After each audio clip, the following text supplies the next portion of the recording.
Oh, sorry, I had something in my throat. Would you, hey Snoop over there, do you want to start this podcast now that I got that out of the way? You feeling better? Yeah, allergies are killing me. The season's rough this year, isn't it? I know. Things. Take a sip of your drink, clear your throat one more time. All right. Wait, we got a shot over here. That's do you right. want to do that? We'll do a shot. Cheers. Cheers. I had a little bit left in mine. I got blue everywhere. Whoops. Higgins, you ready to start the show? Yeah. Okay.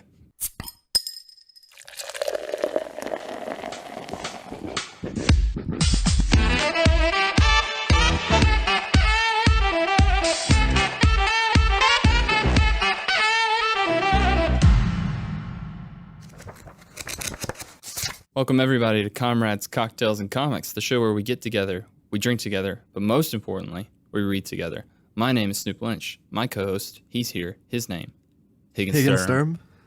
You We know? said it at the same time that time. Yeah. Higginsturm. Mm-hmm. How are you? I'm doing all right. Very good. How are you? I've I been got good. that out of my throat now. That shot really cleared me up. Very good. It's a good shot. It's a good shot. Higgins, we talk books, we talk drinks here, but you've already brought up a drink. What do we just have? It's called Godzilla's Atomic Breath. Mm-hmm. It's got some blue Caracal in it, some plain vodka of anybody's choice, but we picked the Smirnoff this time. It's not we're- top shelf, but We're classier than your normal guy. We spent at least $20 on that. we're not going bottom of the barrel outright, because that would just mean poor content for the listeners. We put it all on the line for our listenership. Absolutely.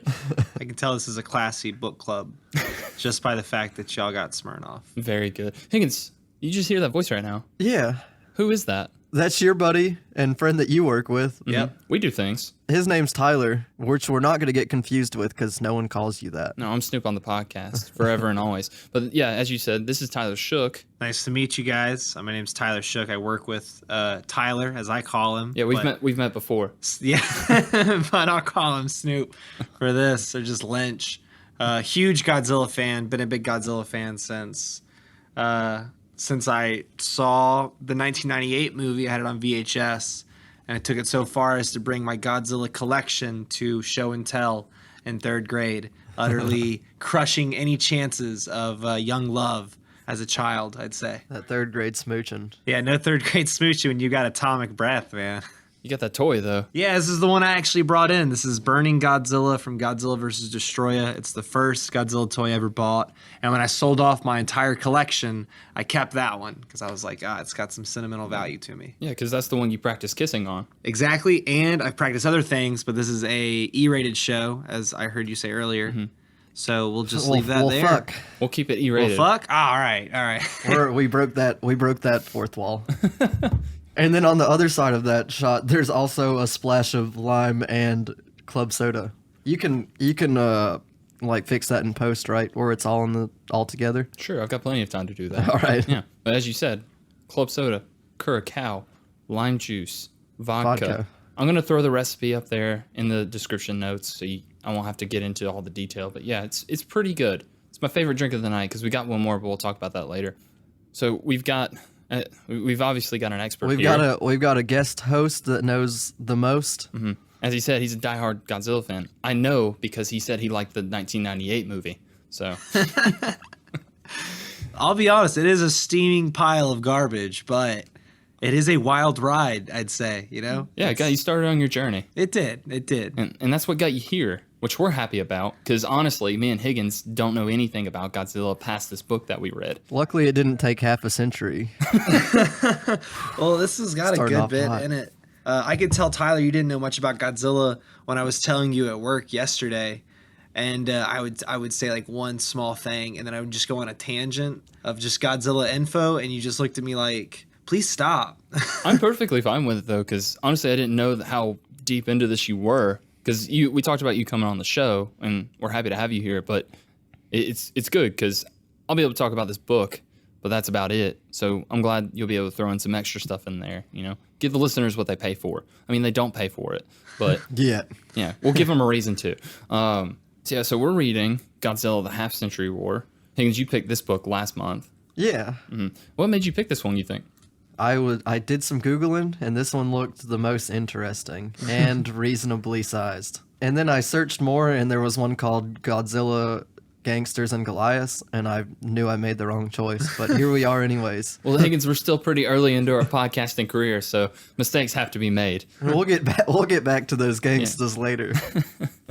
But yeah, Godzilla: The Half Century War. This came out in 2013. 2013. It's written and art by James Stokoe. With a helping hand from some people. Yeah, you get a colorist, you get a letterer in there. Like it's not a one man job entirely. He needs some help, and I'm fine with it. There's a Heather Breckel. Mm-hmm. Love her work. I know who she is.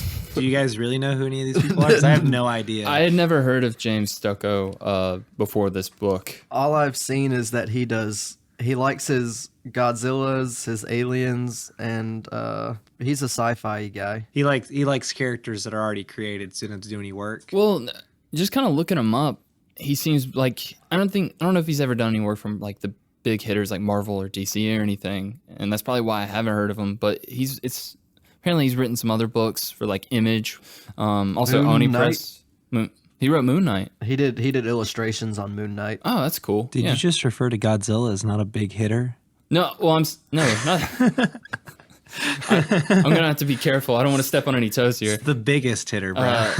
For IDW, probably, yeah. Yeah, I bet. Yeah, that's probably a good one for them to have. But he's also written books like Orc Stain and Wonton Soup. Sullivan's Sluggers was a Kickstarter funded comic he apparently did with Mark Andrew Smith. So yeah, I might get into that. I'll go into kind of how I feel about this book and how I feel about James Stokoe. So all in all, now I don't know a lot about Godzilla past like what I've seen in movies, and then I played that one game on the GameCube where you fight as any of the monsters that you want in Terrapin City, and that's probably my fondest memory of it. You have the 1998 film, and you've watched basically all the other films, right, Tyler? Yeah, early in Netflix's movie distributing career, they had all the Godzilla movies, so I would watch those. And the game you're talking about is Destroy All Monsters, which is awesome. I played the sequel, Save the Earth, Godzilla Saves the Earth, and it was freaking amazing. And it's just so much fun, especially for like a little kid. I think like there's something about Godzilla that is I don't know, man. I mean, it's tough to say. He's like an unstoppable monster who also is like a savior for Earth, but he doesn't save mankind. He just kind of like swats at flies that bug him, I'd say. Yeah, and that's the thing that appeals most to me about Godzilla is he's not so much a character. Like, he is a character, obviously, but it's not so much about, what's going on in his head, what are his motivations. He's more of a force of nature. It's like an angry neighbor. You know, just get off my lawn and I'll make you get off. But deep down, he's a nice guy. Oh, yeah. Well, I love the whole, I've been trying to watch the original 1954 one because it's this whole kind of like metaphor for the atomic bomb and everything that happened to Japan and the American culture sweeping in. So there is like this huge message that was trying to be sent across with it. But as time grew on, it became a commercial product. And it just got kept up. And now it's its own thing. Like Godzilla 2014 it's a force of nature. Shin Godzilla it's about like pollution. And they're trying to show about how Godzilla is something man-made that now we have to like suffer from. The Legendary series, they're doing their own thing. But the Toho originals and even the 1998 Godzilla and Shin Godzilla, all these movies, they keep it in line of man-made Godzilla, and Godzilla's out of man's control now. Now we bow to Godzilla at this point. They humble us a bit, yeah. Yeah. Now, you told me in this story that this is a specific Godzilla design? Yeah. So in this one, they use the artwork or the form of Godzilla known from the Millennium series, which is his like sleek. He looks kind of like a panther more than he does like a big fat dragon person. Lizard type thing. Yeah. And I could just tell right from looking at him. There's three main Godzilla forms. There's the original form, which is known as the Showa series.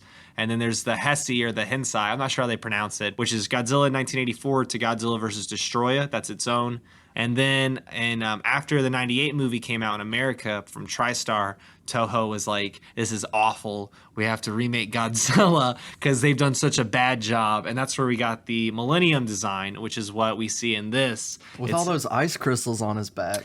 All right, those are not ice crystals; those are dorsal fins. And they've never ever explained those, never once. Maybe those just like suck up his atomic energy, or that's where he keeps his reserves. But I mean, he seems to have those in the. I think he had them in the 2014 movie. But they seem to put more emphasis on it in the trailers for this movie that's coming out. Yeah. But it seems like a way to kind of channel the radiation. Yeah, like right here, they're like in the cover for Half Century War, they're all lit up in blue, kind of looking like ice crystals. So whenever his dorsal fins are blue or glowing, he's about to use his atomic breath. So maybe maybe James Stokoe wanted whoever looked at it to know, like, oh, this is Godzilla mid-atomic breath, which is all cool.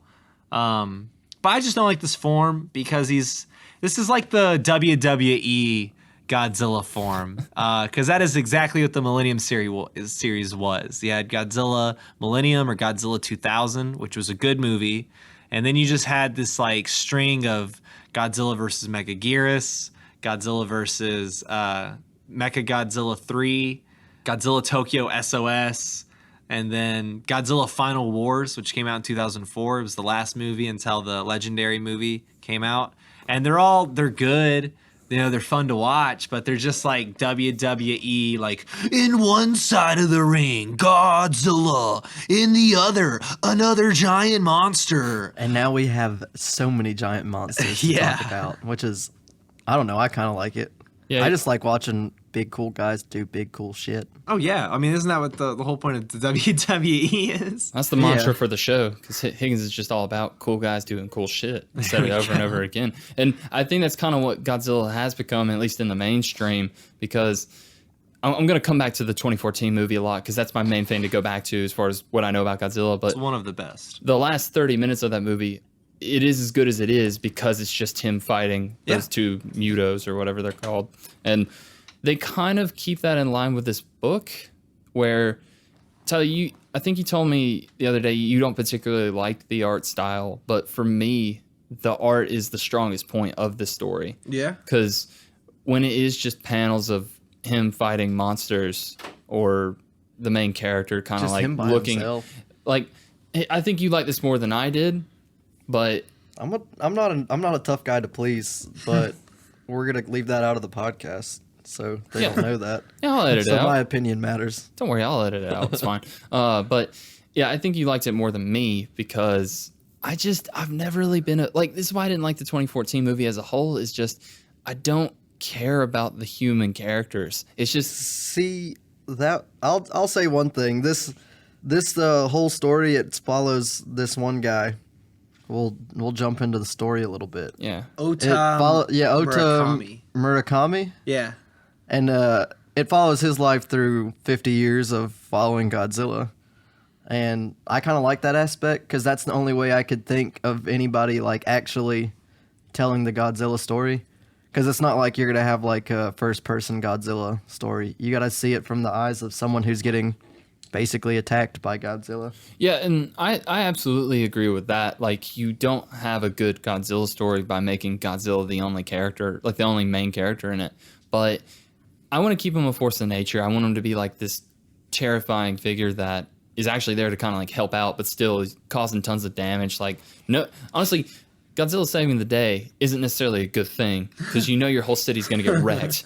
But the way I would have maybe done it you might live to see the next day, though. It's true, yeah. That's true. There's always a brighter tomorrow, Higgins. The reason I told you I didn't like it is because there's so much going on in the frame. Like, there is so much chaos going on that it was hard to break away and really look at this character, Otamon.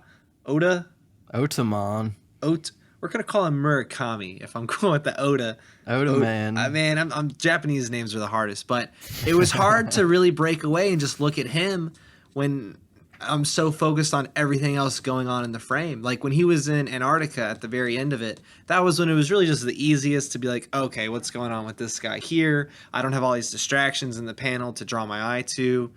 Maybe I just have ADHD. Maybe that's it. No, I think you're right because I felt the same way. That might be the point of the artwork is it's supposed to be as chaotic as it is. Make you feel like you're in that mix. And so I like the idea of having a human character kind of being witness to all this destruction and knowing that we can't really do anything but get out of the way. But I think the problem with me is focusing on only one guy isn't the way I would have maybe done it. See, I like the idea of having a half-century war with Godzilla like it was, but with this book, each issue does 10-year, has a 10-year jump. 8 to 10 year gap, right? Yeah, pretty much. But what I would have maybe done, because they go to various cities and places all over the world in this book throughout the course of it, so maybe have following a bunch of different wars. But maybe have different characters in each issue. I agree with you, Tyler, though. I think it would have opened up the lore of this whole series. There would have been so much more if we had different characters in each different part of this warfare. Like they create this whole division of the Japanese Defense Force, the AMF, Anti-Megalosaurus Force, which is really, that's a ripoff of the GDF, the Godzilla Defense Force in the movies. But he's in there and he's going to all these different locations where there are regular human wars happening. And you're like, okay, well, it is hard to believe that this guy saw all these different wars and is just living to tell about it. And he fought Godzilla too. Yeah. It would have been great to see him start it off. And then, so it takes place in 1954 in, I think in the Tokyo Bay area of Japan, which is where the original movie takes place. Oh, really? Yeah. That's cool. I like that. They even referenced that Godzilla's death. So in the original movie, Dr. Daisuke Sarasawa created this thing called the Oxygen Destroyer, which kills the original Godzilla. And in this book, it's made reference to by the AMF. And they say, another Godzilla popped up. How did we kill the first one? And the general who's the head of it's like, we don't know. The guy who did it died in Tokyo Bay with Godzilla, and all his research is gone. Yeah, I remember that now, yeah. Yeah, I love that callback because that's an important piece of the entire lore of the Godzilla, the MonsterVerse that Toho created. So it would have been great that they kept that in there and they kept this guy in the AMF moving from war to war, but they had Ota. Let's call him Merc. We're going to call him Merc. We're going to call him main character 1. Well, it's just dude, he's I don't care about him that much. I only see him as a soldier. He didn't have a family or anything. Godzilla was his family. Well, yeah, so that's that's the most interesting. That's what I like about it. Yeah. That's the best character trait of him is because he is just kind of like a boring soldier who's just pumped there. his whole life into Godzilla. Yeah, he became, because he starts at a very young age when he joins the army in Tokyo or whatever it's called, and he comes across Godzilla and he's instantly obsessed with. Instantly hooked. Yeah. Adrenaline's pumping, baby. And so he does follow him around for years and years, and then that kind of pays off I think in a pretty decent way of he is in the final fight. Yeah, the ending's good. Yeah. The ending's very good. So there's elements there I like of it, but I think overall I would have liked it more because Godzilla is just this force of nature, he's going from place to place, maybe focus on what him being there affects people who normally live in that area. Because they go to the Vietnam War, so you had the Vietnam War going on already, but then Godzilla comes in. What's that doing for you as well? Busting down Hanoi. Yeah. Trying to bust down Saigon. That's the other one. Yeah. So I agree with you. That's my main, there's nothing inherently wrong with the plot he made because it all makes sense, it's coherent, but it's just more of a personal thing of that's not kind of how I would want it to go. I do like parts of it, though, of his obsession with it and how he essentially kind of becomes like a storm chaser because he's following from place to place. I guess that's what James Stokoe was going for. And you mentioned the callback to all that other stuff. I think James Stokoe, not knowing a lot about him and what he's done, but I do think he does have this love for Godzilla. He just wanted to do his own take on it. Yeah, he definitely did a very good job, I'd say. There were things that I nitpick. I'm a huge fan, so of course I'm going to nitpick about some of it. But overall, I was pleased. And the monsters he got in here and the way he brings together the storyline of basically military espionage leading into like black market sales of technology for warfare of monsters. Like I'm like, oh, that's all reasonable, cool. And that's actually been done in the series and all the movies. So he's taking like parts of it and he's weaving an actual story. And you could honestly say this comic book could be used as like a basis for, if you want to understand Godzilla and everything that's happened from every movie up to here, just the Japanese side, you could read this book and you would get a clear understanding of it. Oh, okay, so it'd be a pretty decent jumping on point as far as to get Yeah. the idea of like what's Godzilla about. Yeah. Your little basic synopsis. Okay, that's good. Yeah, I mean, it's like not knowing really anything about the lore and everything. It was definitely easy to follow. So I mean, that's a testament to his writing, and I do like his art style just because it's very stylized. I haven't really seen anything like that. I don't read a lot of kaiju type stuff, but I liked it, and the colors are really great. I like how each issue opens with like where he's at now, but you see like a top-down view of the city being continent. destroyed. Well, no, so like the very first page is like the title and who wrote it and all this, but then there's a shot of like the continent that they're on and how it's been destroyed already. Yeah. So I thought that was good. That's a good that's a really good way to establish like what's going on in each issue, because I mean it is huge gaps of time, but they catch you up really quickly as far as what's been going on and what's going on now. So that's handled well, I think. If you guys scroll down to basically the back of the book, or flip if you're actually reading along, there's this black and white artwork done of Godzilla blowing his atomic breath. If they would have used that version of Godzilla, which is the original design in this book, I would have been so much more pleased. And I think all of those really like loud panels would have been more just like horrifying. Yeah, he does. I'm never really scared of Godzilla in this book, No. and that may be like a conscious thing of, well, he's still technically supposed to kind of be the monster who's saving us. He's on your side. But I don't really get a true sense of that in this so much as I did in like say the movies that they're making now, because I don't know, that's where I kind of get thrown off by this, because you mentioned the black market stuff, Tyler. So there's a guy who was hired, Dr. Deverich? yeah, and this is just I read it the one time, so you guys might kind of have to catch me up, but from what I remember, that guy, He was part of the force. Yeah. He was a scientist on the research and development team for the AMF. Yeah, and He was an American scientist. They made sure to throw that in there. That he was Yeah, Americans American. are the real shitheads of this story, if we're being dude. honest. Any Godzilla movie, if they have an American in it, he's a horrible character. nowadays, can we really argue with anybody saying that? You know, I love this country. Let's take a drink to that. God bless America. Yeah. Speaking of which, now that we said the word drink, we have another drink. Just teeing us up, well, isn't he? Yeah. That's why we brought him in. Godzilla Martini. That's Yeah. what it's called, right? Something like that. Well, good. so it's apparently a take on, The Lizard Martini. yeah. The Green Lizard Martini. So And then they were like, we might have added something. They might not have, but I assume they added something to make it its own thing, rather than just slapping Godzilla on it. I'm sure it's they- green. yeah, I'm sure they threw another liquor in there. It's but green. What we got in here? Is we got some We melon. got some melon liqueur, some melon schnapps, and some sake. We got Geki Khan.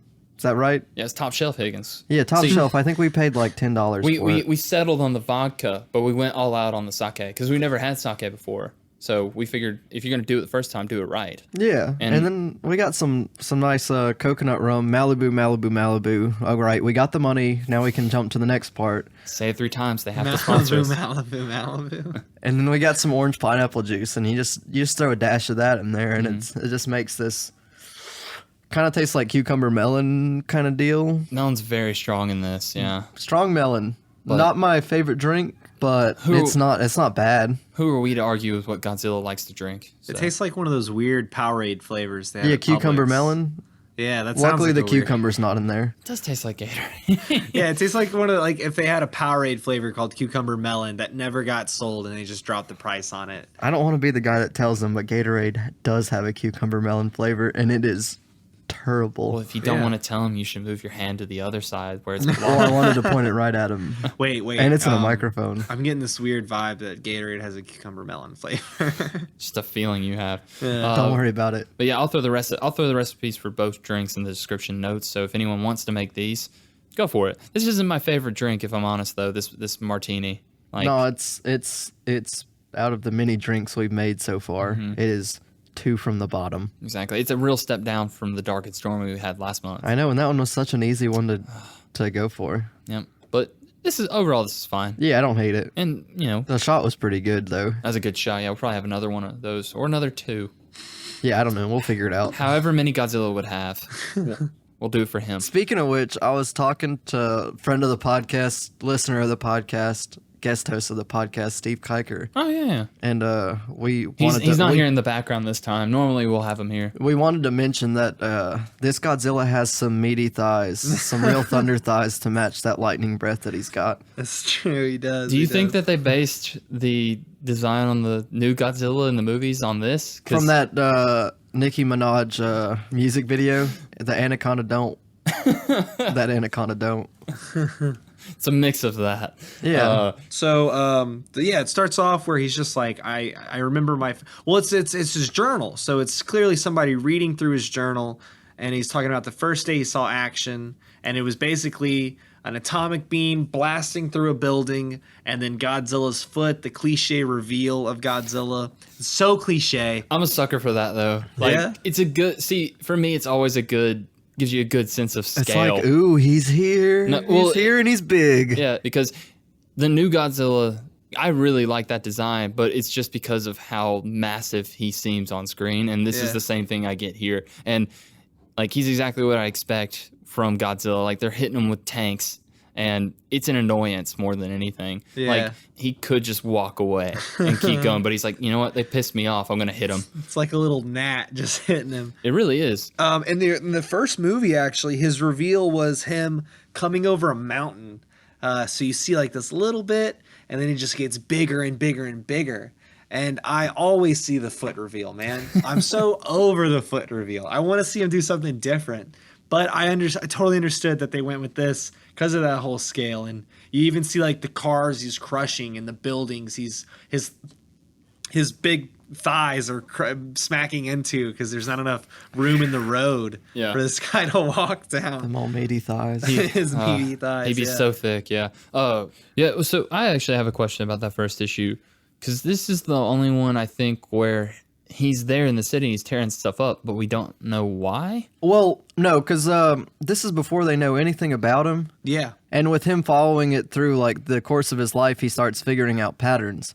Yeah. And that's where the other random issues where he ends up in different spots like throw him off, because there is a like almost 13-year gap but to the next issue or whatever. Yeah. So he's sitting there, and that whole 13 years until this one thing happens in Taiwan, he's been doing the same thing. He comes back to Tokyo, he goes back to the water, Tokyo, the water. And then the stuff with Deverich starts leading the monsters into different locations. Yeah, so Tyler, is that something that's been done before? Like the American scientist creates a beacon that attracts them? Yeah. So in the Showa series, there was, and there's like 14 movies in that series, so it's always hard to pinpoint it.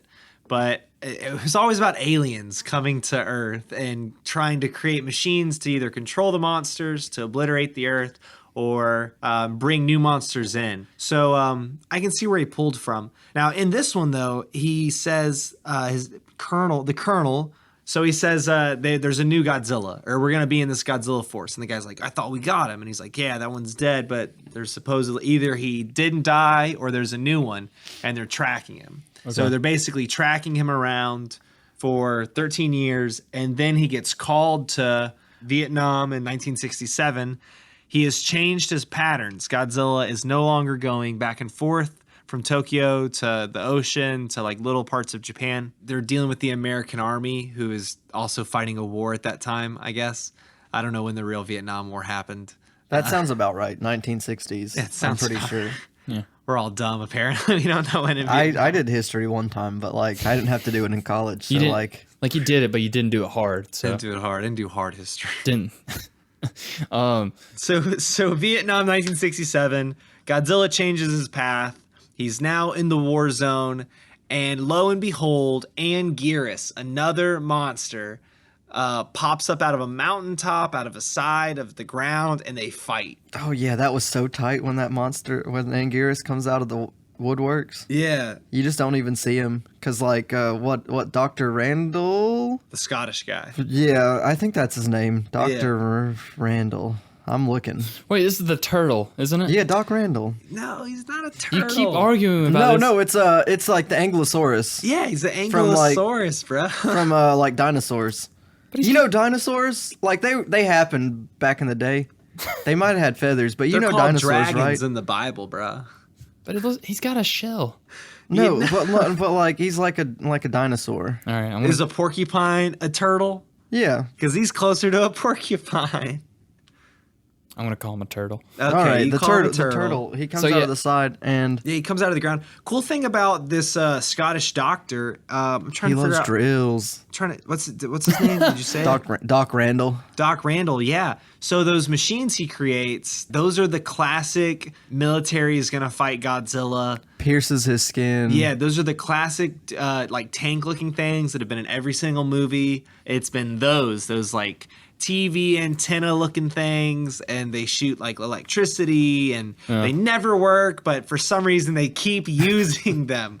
And they do not work though. Well, that's kind of the joke with this guy is like everything he makes has a drill on it, and Yeah. it like they're always talking shit to him. Like he's like, I made this wonderful, like I made this amazing thing. Yeah. It's gonna do it, and he's like, yeah, like the last 13 times you said it was gonna work, but Exactly, for dude. some reason they're like, I guess it's just a symptom of desperation of we got someone who's at least trying. Yeah. So Don't hate on the guy. He's the only one trying. this book is really it's really campy to me. Yeah. Like I never feel like they're really in too much danger. The Showa Godzilla series is campy. It's campy, it's bad, but it's the one that introduced us to all the monsters. So, give it respect, because respect is due, in my opinion, which is dumb. We get so many monsters in this though. And you really do, and that's so cool. And the way Anguirus pops up, he just rises out of the ground. So something like that has been teased in the new legendary Godzilla King of the Monsters trailer.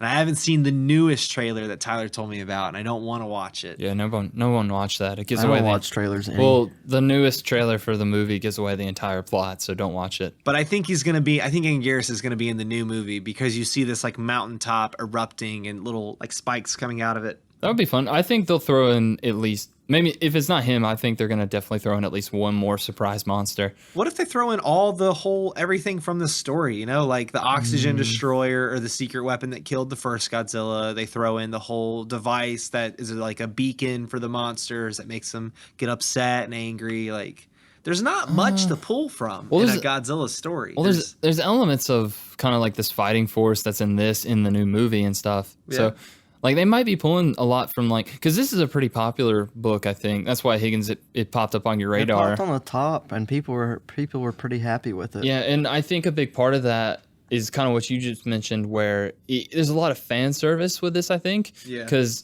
that one, I think it's the third issue, is The where third it's just issue's like 8 where different we monsters. we get that mural basically of all the monsters, and Yeah. it's so tight. Yeah, it's nice, man. We get some Rodan, some Batra, some Megalon, some Kumanga, Mothra, Ebira, Hedorah, more and more. Dude, you are destroying the Nailing pronouncing of these names. Nailing it. But it's the thought that counts. Yeah. So shouts out to all those monsters. Well, yeah, I know how to say Mothra though. Yeah, That's some pretty hippie cool. guy in it. They're like Scooby Doo van. Oh, And he's just like, "Hail Mother Mothra, coming to save the day." I love that so much. I literally wrote in my notes. I was like, "Hippie says Mother Mothra." I just made that point. So 1967, Vietnam ends with Godzilla crushing Anguirus, just destroying him. But they come across this plane, and inside is something that says PD-03, and it's like this big, just tons of antennas and satellites on it, and Colonel Schooler holding a pistol that he shot up. He shot up the machine, actually. I didn't notice that till now. He's just like, it looks like we've got bigger problems. And then smash cut to Ghana, 1975. Well, that's where they figure out that it's a scientist, right? It had been a potential psionic, basically bug spray for Godzilla. A Yeah. Godzilla spray. It was what it was supposed to be, and it didn't work for shit. So they were like, scrap this, and then he was mad because he was like, man, this is my life's work. I'm going to stop Godzilla. And then he was like, well, never mind. Apparently it just like attracts them. With that character in particular, I think it's just greed that drives him. That's Yeah. because you're assuming they paid him like a big chunk of change to make that device, and then when it did the opposite, they kicked him out. And so he immediately went, okay, well, I've got the thing that does this. Someone will probably want that. Greedy American. And it's cool to see that even with all this stuff going on in this world, because in the beginning, it's essentially our world, our history, and then add the monsters in, but people are still the same in a lot of ways. Like they're driven by greed. Like leaders and organizations hate others so much that they're willing to go on the black market and pay for a device that they can send in their country to destroy it. And there's going to be survivors. And so it becomes this game of like tag almost where, okay, whoever sent this to our country, we're going to find out who that is, and then we're going to pay for one and send it to that country. And it's that idea of people who, like this doctor, who profit off war, and they're twisted because, war is a terrible thing, obviously, but they don't care about that. They just want the money. Are you talking about that fine movie with Nicolas Cage? Which one? That The one where he's selling the guns. one where he sells guns. Yeah. So let's just call Dr. Con Air. Devrich. Can we call him Nick at this Cage from point. now on? Doc Nick Cage? We're going to call him Doc Dr. Cage? Devrich Cage. We're going to call him Doc Cage. That's Doc Cage. Very good. Yeah. I'm getting that one sec. Tyler, move your mic a little bit, like the cable on your mic. This is a great I'm opportunity. going to switch out that cable Okay. because I'm getting that home. All right, I'm going to take the shot. All right. Get it. These are the early Get stages of alcoholism. Strong on the vodka that time, Higgins, you right? put too much vodka in there, yeah? That's I put the same amount as the blue Caracal. I'm awake now. Thanks, Higgins. Appreciate you. Tyler, I'll appreciate you if you could tell me and Higgins in whatever issue it is, there's like a big Godzilla-like monster that comes from space. Oh my goodness. Oh my God, No, you mean- well, number 4. Let's make it through 3 real quick. okay. All right. It's them kind of going inside a abandoned building while all of that chaos is outside. They're going lower and lower into the building, and they go in and they find 2 guys guarding it, talking about how much money they're gonna make, and they break in, and there is Dr. Cage. Yeah, Dr. Cage, Dr. Devrich Cage, the American scientist, making like a Like promo. an infomercial. Yeah, he's like he's making like an infomercial where he's just like, and this is the giant monster. The monster dog whistle. Yeah, it's the whistle. This is the monster whistle. Bidding will start at $8 million. Like he's making it, and he's like clearly, 50 million. yeah, and See, what I like about that is he's taking a negative, turning into a positive. It's a good outlook on life, yeah. $50 million, and he says like US dollars, none of that Japanese crap. Okay, they're really selling it. And then Deverett, the whole squad comes in and they catch him, and he just turns the machine to total chaos, which makes the monsters go crazy, and now they're all on top of him, and the floors collapse, and Schooler dies. We man. lose our boy, Colonel Schooler. So it ends there, and Oda was like, we've been humbled, blah, blah, blah. This is great. It's not great, but then it cuts to Bombay in 1987. And now we're in there. No, we're not there yet. Oh, no. And Godzilla's- basically, the AMF has like Oda and his buddy Kintaro, they're old. They're just like paper, pencil pushers. They're basically washed up like Helen Hunt's, is it Dennis Quaid in Twister? Yeah, they're just chilling. And then the AMF drops in you know- Mecha you don't know? Godzilla 2. Ever seen Twister? You've never seen... Oh, right. It's like a... We'll look it up. It's probably Randy Quaid. Higgins, we can watch... Yeah, it's Randy Quaid. Higgins, we can watch Twister later. Jesus. Hold up. Okay. All right, fine. We'll watch Twister now. It's Bill Paxton. Bill Paxton, yeah. Oh. They still look alike. Okay. And Helen Hunt, because Helen Hunt's... She's pretty hot for like 60. I thought you were going to say she's Helen Hunt, and I wasn't going to disagree with you. She's pretty hot for 60. Oh my god, that's funny. Well, so Is this the issue where we kind of see like the newer generation of fighters come in? A little bit. You see their new machine, Mechagodzilla 2. Oh, well, so that's where I was going with this. Is like, God, I can't remember, what do we call him? Merc? It seems like Merc, and then Kintaro's the other guy's friend. It seems like that they're just kind of still in the group as kind of like a courtesy for Them. their service. Yeah. Before, like, they don't count on them for really much of anything. But like you said, they're just kind of there to chase him because they have for so long. And then when they find something, report it to, the new guys to actually attempt to take care of it. So, and that's kind of where you see the main characters struggle with. He still wants, like, this is his obsession. He wants to be the one to finish it. Yeah. So, and that pays off, like... It pays off at the end. Exactly. But at this point, he's humble, he's content, I guess, but he is upset that he's not fighting Godzilla. I think the point of this particular issue, because this is the first time that we see Mechagodzilla, is they're showing that the technology's there now, but the guys piloting it don't have the experience that the main character has. Because the first guy gets taken down by, and that's who we don't know who the fuck this Godzilla the crystal is. structure comes down, and inside it we see another Godzilla with who's crystals Space on Godzilla? That's Space Godzilla, bro. Is that what his name is? That's his name, yeah. Godzilla vs. Space Godzilla came out in like 1992. There's no way his name's Space Godzilla. That's his 'cause whole name. That's what I said. His original name was going to be Astro Godzilla, but they thought that was Godzilla's way cooler. So the ice crystals on his shoulders? Those are not ice crystals either. Those are crystals, though. Higgins, they're space crystals, you idiot. No, so Mechagodzilla gets crushed by Space Godzilla's crystals, and while Godzilla's getting his butt whooped by Space Godzilla, Oda fires some missiles at Space Godzilla's like giant crystal structure behind him, which gives him all his powers. Yeah. Which weakens him, and then Godzilla finishes him off in an awesome panel. And then Godzilla gives him a nod. He's like, "Yeah, you got my back. I got your back, bro." Yeah, dude. Anti-hero like. And my favorite panel from this was Godzilla firing through Space Godzilla, because you clearly see the beam goes through him and it kills him, and Godzilla's the winner. And in that day, he's like, I couldn't help him but cheer with him. And then there's this hidden panel of two other monsters from space. Oh man, coming in. And it's those so ominous. It is ominous, and what's cool is those two monsters are always paired together when it's monsters from space. I have a question. Is this because this is like, I guess besides like the later monsters in the last issue, this is the strongest monster that we had seen up until this point? Yeah. And is that why he has the crystals? Because it's just a way, like otherwise he couldn't be killed without that weakness? Yeah, maybe that was like when, because they made the character back in like the 90s, man. I have no idea, and Space Godzilla never gives us any dialogue of his backstory. It's all human interpretation in that movie, which is a real shame because I'd love to hear it. Oh yeah, dude.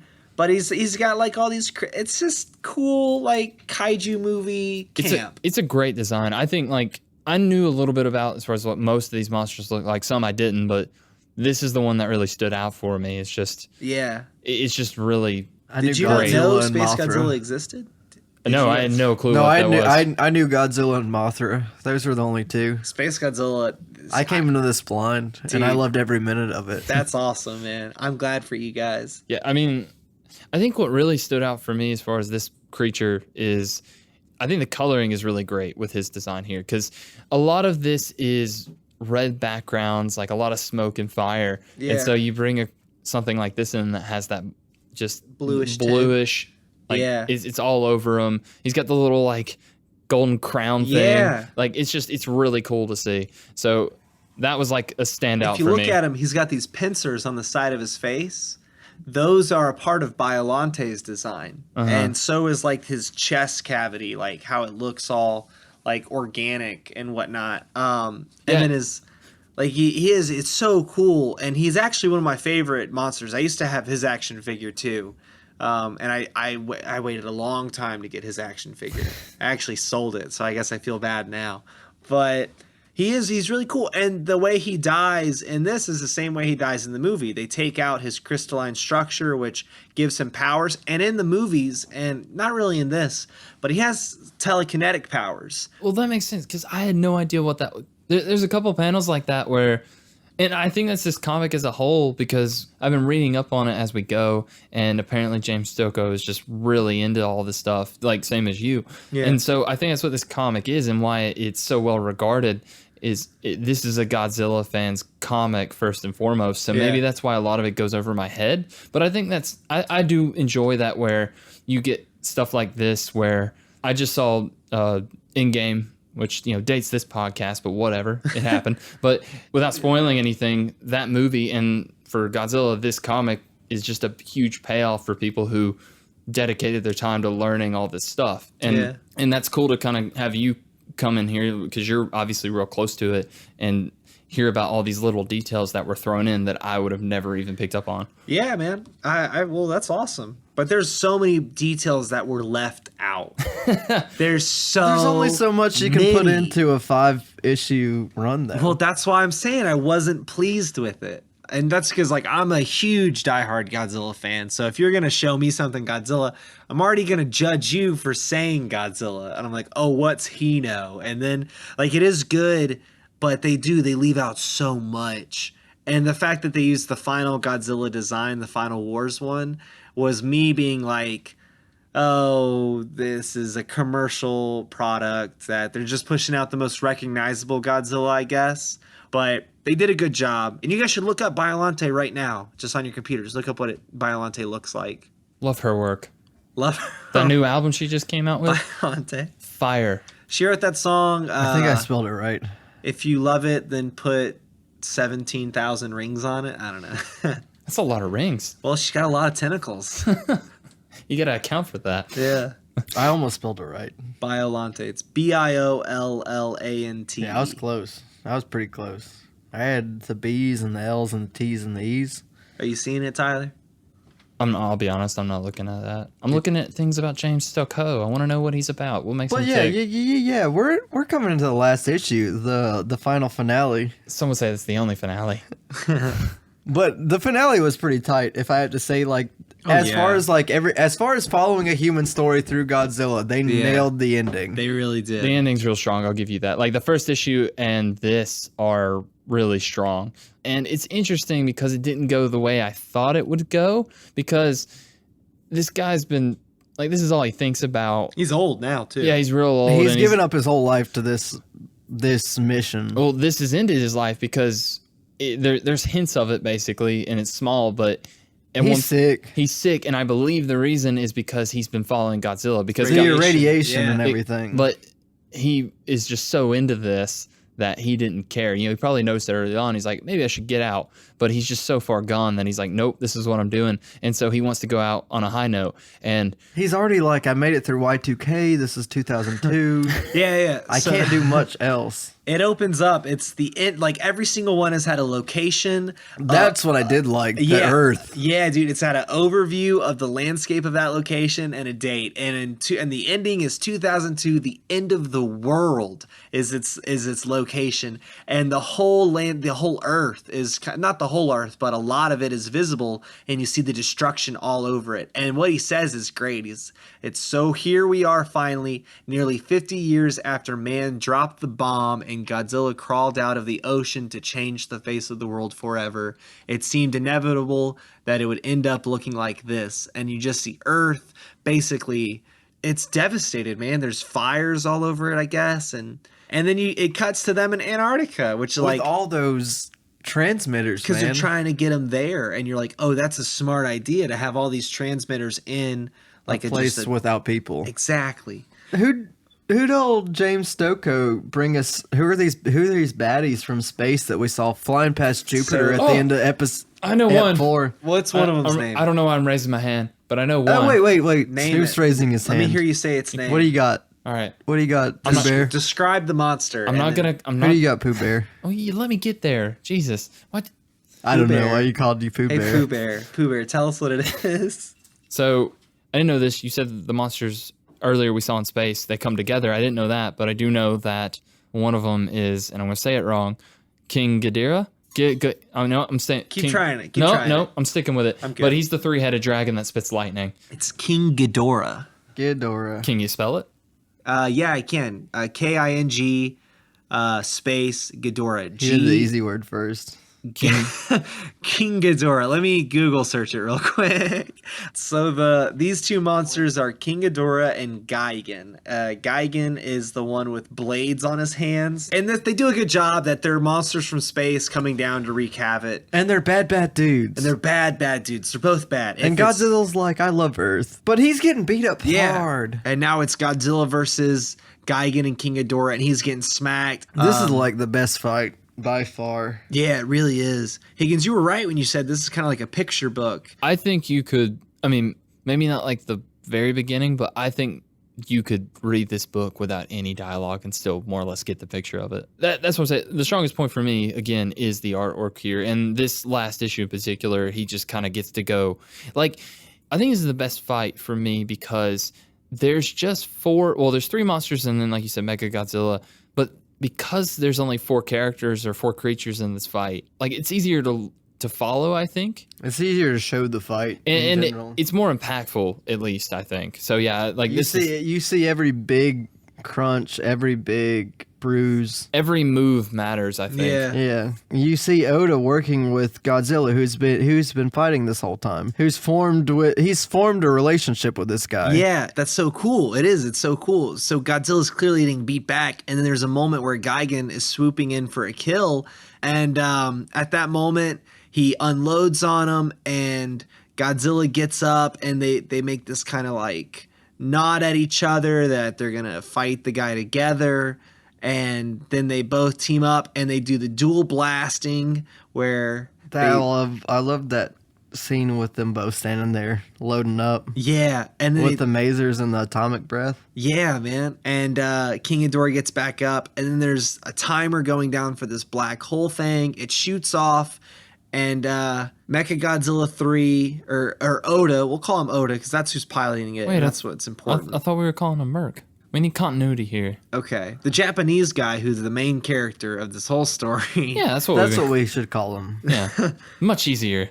And now it's Godzilla kind of being sucked in. And this is like Oda's moment where he's like, I will defeat you. This is the battle that's been for 50 years. The half-century war ends today. And they push him into the black hole. Yeah, they're getting taken out together. Well, and he's like, I know we've been working together this whole time, but you're still a menace. Yeah, dude. It's like, you're not here for this. I'm not here to save you. I think this is kind of like the pinnacle of his obsession. Kind of, it comes to light where, like, he does help Godzilla. But you know what? When all this stuff that you just talked about happens, that's when it kind of clicked with me that the only reason he helped him is because he wanted to be the guy. He wanted to be the one that finished it. So, and I don't even think that it's like he didn't do it for, like, I'm sure a part of him did it to help everyone else in the world or whatever, finally put an end to this. But I think it's just, this is all he's thought about. Because when he starts this book, he's a young man who's just looking for adventure. Yeah, he's looking for adventure and he wants to kind of prove himself. What better way than on a tank?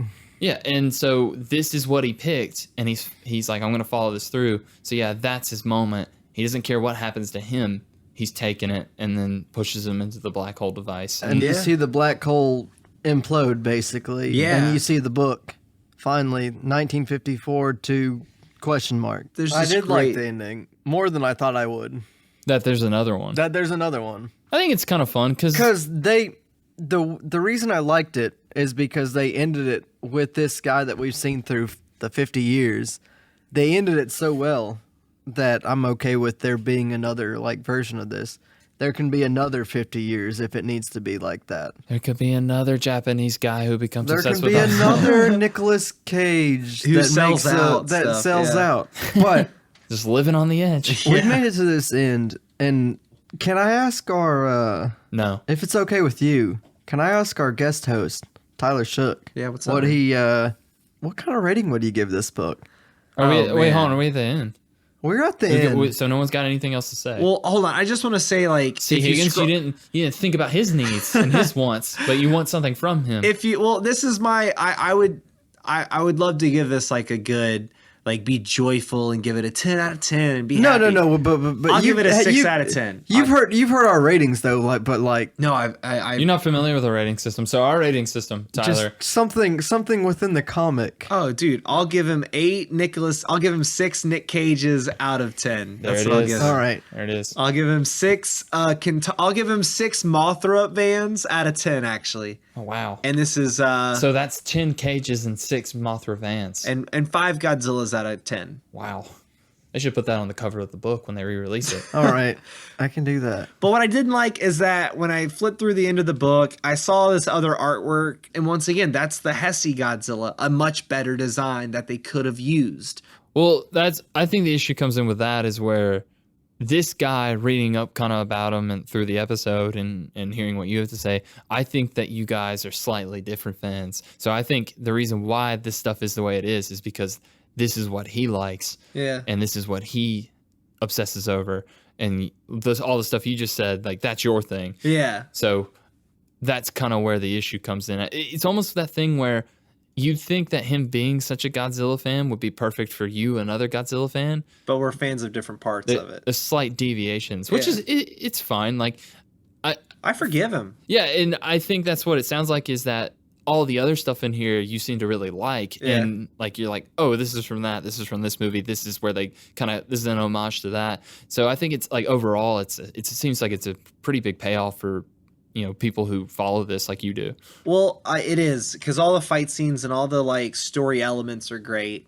But like we said at the beginning, if they had better human characters, and if they had better human characters, this could have been a longer book that would have been even better. I don't think the issue, and I said this already, but I don't think the issue is even better human characters. Like Japanese guy number 1, who's Oda or Merc, I think he's a fine character, and I think there's some interesting stuff with him. I think there's some great stuff with him. But Towards the end, with Godzilla being what it is and what I expect from it, as just kind of like someone who comes in and out of the franchise, you focus on different people during different periods. yeah. And you've told us about your opinions on this, Snoop. What's your rating? Well, okay, so we've got, what do we have at this point? We have 10 Doc Cages, 6 Mothra Vans. 5 Godzillas. So I guess for my rating, because I obviously did have issues with it. What am I going to see? I don't remember anything off the top of my head to use as a rating. Give me a second. I'm going to turn to my notes. And by notes, I mean the comic that I pulled It's okay. up. You edit this thing, so like you have time. I obviously edit all this out. Why would I do that to anyone who's listening? Leave all this. All right. So for me, this book, like I said, it's kind of weak as far as the characters go for me, but the artwork I really enjoy. With that, all that in mind, I'm going to give it 4 King. What's it called? Ghidorah. I'm going to give it 4 King Ghidorah heads out of 7. And I know there's only 3, That's good. but that's what it is. See, I'm gonna give it 8 sonic transmitters, and it's probably because I don't know jack squat about Godzilla, but it was a hell of a fun read. I wonder what it would have been like to look at this with eyes unknowing of It was all these monsters. a lot of fun. I think it's just because for me and Higgins, that's what we are, what you said, like just people who know what Godzilla is but don't know anything about it. It was a whole lot of fun. I think it's just kind of what you're looking for. I think it's like say you want to read this before the movie. Yeah. This will actually probably get you up to speed as far as like what kind of monsters you're going to expect from the new movie. Yeah. And so, yeah, jump on if you want to know anything about that stuff before going. Read this thing. Read it, he says. Listen to us. Look at that endorsement, or listen to that endorsement. Or listen to us. But what are you looking for out of a Godzilla book? For me, this isn't exactly what I would want, but for Higgins, it hit all the marks. And I want think, the monsters. I want the fights. I want the sappy love story at the end. The sappy love story at the end. Oh, you talking about where he wanted to make out with Godzilla? Well, there was Did you not see it? What, did they kiss? Yeah. There's a No. book. Shit, if they kissed, I'm giving it 7 out of 7. There's a book though that is exactly what you kind of want, Tyler, and it's called Godzilla Rage Across Time, and each issue takes place like in a different era of humanity. And So he kisses at least one person from every era of humanity. and it's beautiful every single time. They go to so many exotic They have locations. giant cheerleaders. They have giant Prince dolls. They You have ain't giant. gotta pay for travel when you're riding on Godzilla Airline, okay? But if I could say anything to anybody who wants to get into Godzilla, I would really check out Colton West. He's a YouTuber and he's been doing reviews, and he gives earnest reviews. You know, he'll talk about each era of the movies and all the movies that were in them, and he'll be like, "Man, this one's crazy. This one made no sense. This one had good fight scenes." He gives like a good review of someone who's just an average moviegoer who loves monster movies and realizes that they are an unloved art form. All right, so Colton West, shouts out. Shouts out. Good doing what you're doing. So we've came to an impasse. We've came to an end. We're gonna do a thing that involves like some boring stuff. Because it's time to clean up shop. So do us both a favor, me and Tyler, so he can go home and I can drink more and read more. And read more. Tell the people what they need to know and where they can find us next month. All right, so we're on Twitter, and I'm on Mike Higgins 93. One of these days, you're going to do that Mike flawlessly. Higgins 93 on the Twitter, and Snoop_Lynch That'd be me. for Snoop. And Oh, you guys can find me. unless you don't want to, I don't want to be found, but I do have an Instagram page where I post my things I do called Tyler Shook Comedy. Yeah, we didn't even mention that. In Yeah, that. you can come see me do a stand-up show whenever I feel like being booked for one of those, or you can come to Relapse Theater every Tuesday night at 8 o'clock and watch the best improv show There's in Atlanta. no problem with a shameless plug. Don't worry. I don't want people to know I exist, bro, because that's how Cyberdyne's gonna find out, man. Yeah, so you do a little bit of improv. And you started doing some more stand-up, right? Yeah, but you can definitely come to Relapse Theater every Tuesday night at 8 p.m. People Garden, it's my improv group. The house group at Relapse Theater has a show, and it's $10 online, $5 to $15 at the door, or $7 online, $10 at the door, and it's awesome. You are the directors of our show. You say it, we play it. It's good. I like that. Yeah. There's a lot going on That's there. what I want. I'm all on board. But yeah, we do all those things. Tyler's doing his things. Check any and all of them out if you want to. And then join me and Higgins next month. Yeah, so we're gonna hop into Men in Black, and apparently Will Smith's never been a part of this series before, and we're gonna read about it. Can you tell me a little bit more about that, Snoop? That's right, Higgins. We're keeping it OG. This is pre-Will Smith. So we're going to read the Pre-Will Smith, Exactly. Can you imagine a time? pre-Won't Smith, or post-Won't Smith, if you. Either way. Yeah. So me and Higgins next month, we're going to get into the very first Men in Black comics. I think it's like 6 issues-ish, made in the 90s as well. And it's written by Lau Cunningham, art by Sandy Carruthers. So I'm actually really excited about this because the movie took a lot of deviations when it was made originally. And, the new movie's coming out. And isn't she lovely? Tessa Thompson. Chris Hemsworth. He is lovely, isn't he? He's a very lovely man. he's better than I'd say her. that, yeah. But either way, I'm excited to get into it, and Higgins is too. So join us next month for that if you want, if you're feeling it. Again, Tyler, great to have you. Higgins liked having you too, I can tell. And I don't get a chance to come back, but I will. Higgins, you'll be back. I'll make sure of it. If I have to do it in your house, it's fine. I'd rather not, though, because Yeah, I don't know. we've got this sweet podcast studio. Why would we give it up? You have a basement. We've got this sweet podcast studio. Why would you give it up? But I think we're about done here. So, Tyler. Roar.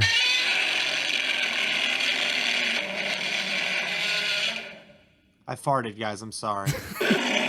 Thank you, Tyler. So, as we say every month, cheers, guys. And Higgins? Yeah. That was it, right? Is that your roar? That was the roar. I'll see you guys. One of these days, you'll get it.